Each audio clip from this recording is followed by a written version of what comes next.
Good morning, everyone. Let us start with the second phase of our chapter, that is delegation of authority.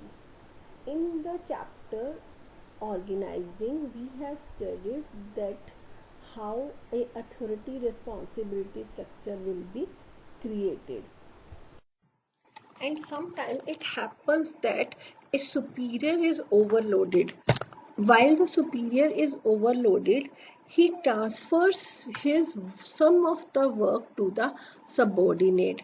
That transfer of work to the subordinate is known as the delegation of authority, and it is very essential for the efficient functioning of an organization, because when a superior is overloaded, he is not able to complete his work in time. By transferring his work to his subordinate, he can do his work in time. And the another benefit is that now the subordinate will also be ready to perform the higher level jobs. He will be able to develop his skills.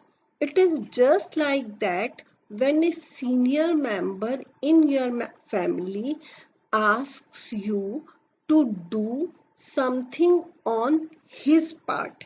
Suppose your father has asked you to complete a such kind of job which he was doing earlier.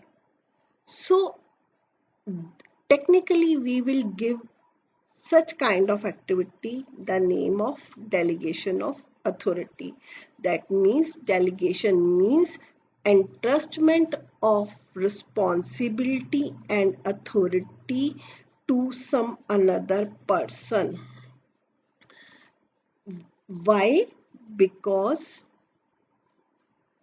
superior wants you to develop your skills, as well as he wants to lesser his burden.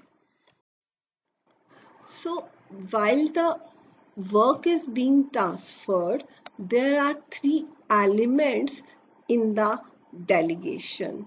The three elements are authority, responsibility, and accountability.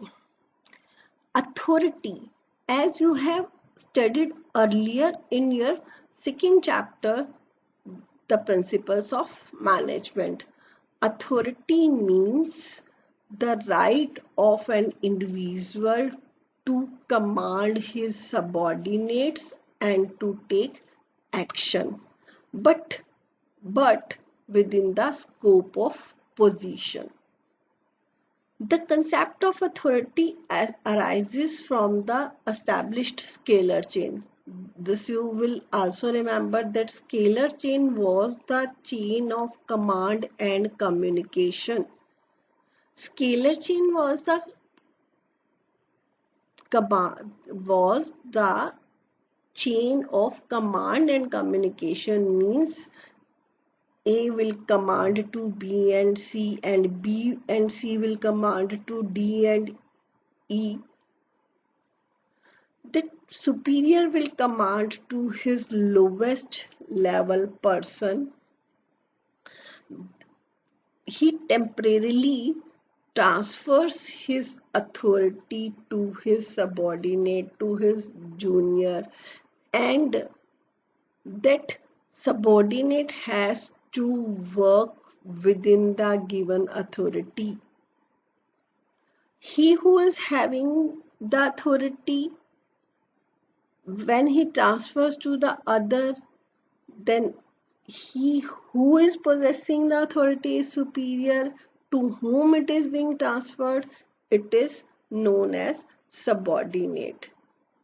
Now, why the authority is being transferred? Because superior wants that a subordinate perform on the behalf of him, on his behalf. Now, it's the subordinate who house now it's the subordinate who performs the task according to his personality.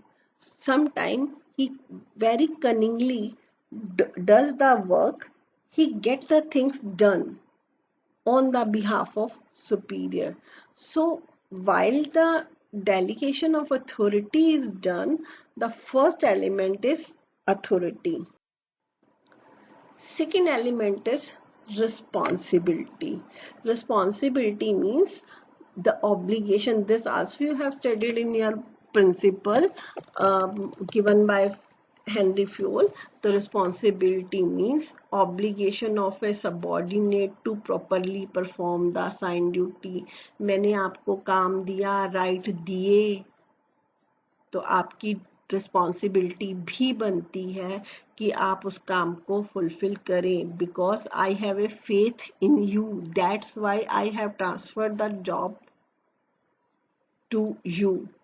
And as you know, authority always travel downward, whereas responsibility travels upward. So if we want that effective delegation should be there, then equal authority and responsibility should be there.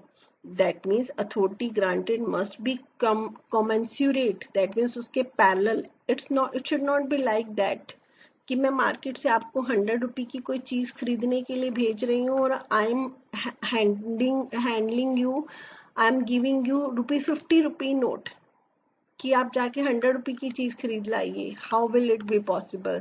तो जितनी authority same responsibility should be given, as vice versa. That means as much responsibility equivalent to that authority should be given. But if there is a excess of authority, so you know it can be misused. But if the authority is lessened, that means work cannot be completed in a effective manner. So first element we have studied authority, second one is responsibility, third one is accountability. What is accountability? Accountability means power of superior to ask subordinate that how he has performed the job. Has he performed the job in the expected way? If not, then why? So delegation of authority empowers an employee to act for his superior,